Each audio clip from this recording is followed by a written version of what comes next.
você, eu, todo mundo que tá aqui acompanhando a live, todo mundo que vive nesse mundo e as pessoas que já morreram vão pagar pelos pecados. Eu já falei pra vocês que aqui a gente tá numa balança. Só que a nossa balança já tá negativa. Extremamente negativa. Ela não tá equilibrada. A sua balança não está equilibrada. Você já tá no pecado, irmão. Eu também tô. Todo mundo tá no pecado. A gente tá lutando pra equilibrar essa balança e conseguir ser minimamente digno de pertencer ao reino dos céus, que é o reino do Criador. Tenham sempre isso em mente. Ninguém aqui é 100% bonzinho. A gente tá tudo no mesmo barco. Alguns se aproximam mais do mal, cometem mais atrocidades, outros tentam se aproximar mais do Criador e exalar virtudes. Eu tô nesse caminho, que é o caminho estreito. Porque é difícil no mundo corrompido você ser um cara que busca pelas virtudes. Porque tudo que tá à sua volta tenta conspirar contra você. Tenta te levar pro caminho errado, você tem que lutar contra isso. Agora, a questão é, o quão forte e qual é o tamanho da sua fé no Criador a ponto de você gerar uma repulsa pelo mundo e seguir o caminho que ele quer que você siga? Você é capaz de abrir mão das coisas do mundo para seguir o caminho do Criador? Você é capaz de evoluir a sua espiritualidade e seguir aquilo que o Criador quer que você siga? Eu tô tentando melhorar nesse sentido, porque eu quero tentar ganhar minha salvação, e eu vou tentar isso até o último dia da minha vida. E as pessoas que estiverem ao meu lado, eu vou falar pra elas fazerem aquilo que eu faço pra mim, que eu sei que é bom. Quem quiser fazer, faz. Quem não quiser, não faz. Tá? Ninguém é obrigado a seguir ninguém é obrigado a acreditar em ninguém. Agora, é obrigação, sim, de cada pessoa buscar pela verdade do mundo, de maneira isolada. Eu busco a verdade, vocês também deveriam. Se vocês perdessem o tempo de vocês buscando a verdade, vocês estariam hoje mais felizes, se sentiriam mais preenchidos por dentro, se sentiriam mais próximos do Criador, estariam exaltando mais virtudes, estariam preocupados em gastar o tempo buscando pela evolução espiritual, visando o quê? A salvação. E estariam cada vez menos egoístas, cada vez menos invejosos, cada vez menos movidos pelo próprio ego, cometendo pecados para conquistar coisas do mundo, e assim por diante. Agora, quem não quer seguir pelo caminho das virtudes, tudo bem, é opção também. É outra opção. No final, você vai pagar por isso. Simples. E aí não dá pra chorar. Quando você começa a ler a Bíblia, eu tô lendo a Bíblia. Quando o mundo foi criado, era totalmente diferente. O ser humano ele foi criado de maneira perfeita. Depois que o pecado primordial atingiu o ser humano, houve a corrupção do DNA. Duas linhagens foram formadas, a linhagem de Abel e de Caim. Esses descendentes da linhagem de Caim são as ervas daninhas. Eles são os responsáveis por acabarem com tudo. São descendentes dos gigantes, dos Néfilins. Esses caras são os responsáveis por criarem as guerras, corromperem os animais, através de relação sexual, inclusive. Corromperam governos, pessoas, estraçalhavam mulheres, tacavam fogo nas coisas. Eles destruíam. Eles eram agentes do caos. Como existem hoje em dia, assim também. Pessoas que são agentes do caos. Só que hoje em dia o contexto mudou. Esses caras que são agentes do caos, não são eles que provocam diretamente o caos na Terra. Eles patrocinam o caos na Terra, através da lavagem cerebral. Então a gente vive hoje num sistema diferente de quando o mundo foi criado. Por isso que em determinadas passagens da Bíblia, o Criador, de maneira direta, interviu e foi até lá e extirpou essa raça de gente nojenta, que são as víboras. Essa cambada de cobra, tá? Só que isso foi suficiente para limpar o mal da Terra? Não foi. O ser humano continuava se corrompendo. Continuava. Mas as pessoas que eram descendentes de Abel, as pessoas que eram puras, que eram mais atreladas ao Criador, essas pessoas continuaram existindo. Então a coisa foi caminhando, até chegar nos dias de hoje.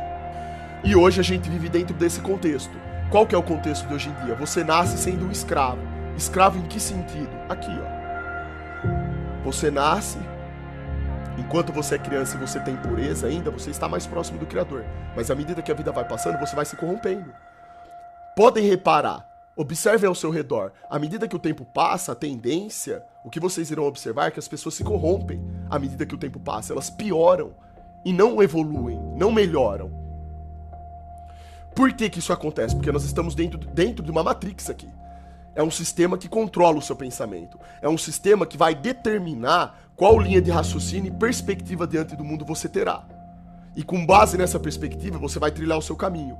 Longe da verdade. Se você trilha por um caminho distante da verdade, a probabilidade de você pecar e cair no erro é gigante. Simples assim. Por que a Bíblia não é exaltada hoje em dia? Por que as virtudes não são mais exaltadas hoje em dia? Por que não é uma atitude primordial, prioritária do sistema imbuir nas pessoas esses valores? Por que ninguém está preocupado em aproximar vocês daquilo que presta para que vocês evoluam? Por que é justamente o oposto? Porque o mundo caiu na perdição. O mundo jaz no maligno. E isso é bíblico também. Ponto. Quando aqui nesse mundo você já tem que partir desse princípio. Você está vivendo diante do mal. O mundo, ele é podre, ele está corrompido. Você vai ter que trilhar o seu caminho de maneira isolada para conquistar a sua salvação. Não sou eu que vou te salvar, não é um político que vai te salvar, não é o Neymar, não é a Anitta, não é nada disso. Pelo contrário, essa gente é tudo corrompida.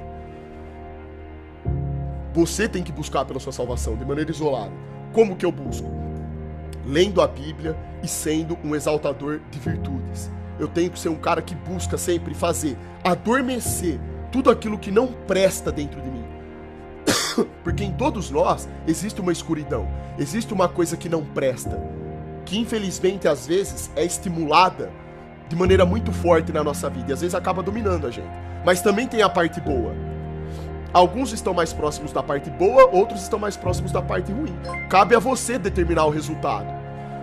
Você precisa escolher trilhar pelo caminho onde a parte ruim vai adormecer e a parte boa vai vicejar, vai vir à tona, vai trazer suas qualidades.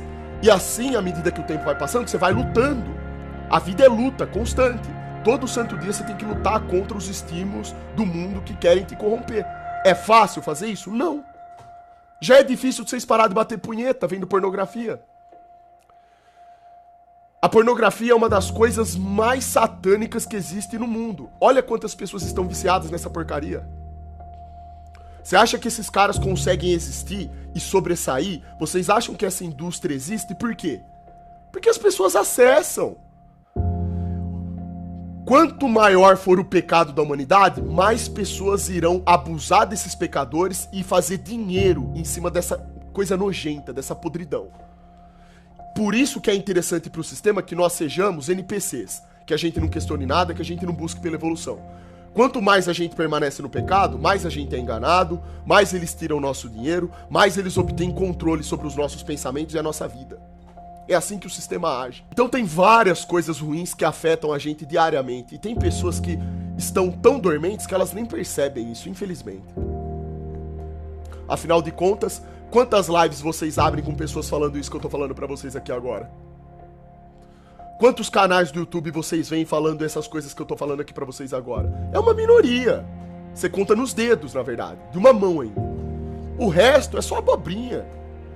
Um monte de abobrinha. Sabe por que muitas pessoas não dão certo em relacionamentos, ô Matheus? Aí você chegou na verdade. Não sei se você percebeu. Porque a maior parte das pessoas não quer evoluir e melhorar. A pessoa não quer equilibrar a balança. Junto com o seu parceiro, com a sua parceira. Porque o relacionamento é isso, é uma construção. Quando duas pessoas decidem se relacionar porque elas se gostam, se amam, pretendem casar, elas estão assumindo um compromisso não entre elas, em primeiro lugar. É perante o Criador. O casamento serve para isso. A partir do momento que eu tenho interesse de casar com uma pessoa, eu estou dizendo para o Criador, estou pedindo a bênção dele, para que eu consiga ser uma pessoa que consiga passar pelos obstáculos da vida, evoluir como ser humano, junto com a minha parceira, e que ela evolua junto comigo. Para quê? Para que nós consigamos construir algo que vale a pena. Para no futuro, quando a gente for constituir uma família, a gente ter o que passar para os nossos filhos. Para que o legado seja passado por gerações e gerações. Então, casamento, namoro, tudo isso faz parte de um sistema onde as pessoas precisam se ajudarem, ou melhor, as pessoas precisam se ajudar a evoluir. Uma vai servir de alicerce à outra, e as duas estarão perseguindo o caminho correto rumo ao Criador, cara. Esse aqui é o significado das coisas. O problema é que as pessoas casam e elas nem leem a Bíblia também, né? Elas não estão nem preocupadas com isso. Elas acham que casamento é uma coisa superficial. Casa, descasa, casa, descasa, casa, descasa. Então elas quebram o protocolo diversas vezes. Eu não tenho o poder de salvar ninguém. Eu sou apenas um cara. Mas pra quem é inteligente e entende as coisas que eu falo aqui, essa pessoa, através de ensinamentos, ela consegue encontrar o caminho. É por isso que existem professores no mundo. Um professor serve pra isso. É pra indicar um caminho pra você. Ele é um facilitador. Para as pessoas que entendem, né? Para as pessoas que não entendem, aí não tem jeito. Porque sempre vai ser da obrigação da pessoa. É ela que no final decide. Não sou eu que decido por vocês.